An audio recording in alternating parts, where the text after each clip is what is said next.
Team at Blackpool, how would you describe each other's role and style of play?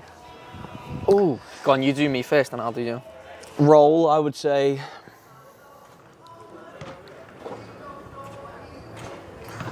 I would say a wide player who likes to get at people, can go both ways, relentless, always wants the ball, keeps dribbling at players.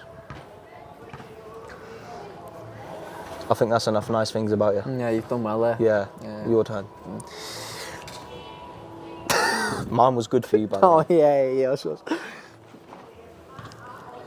I'd say fast, forward thinking, very quick. Final third, end product is very good. Yeah. And 1v1 attacking. It's One very more good. gone. And he works hard, I'll give him that.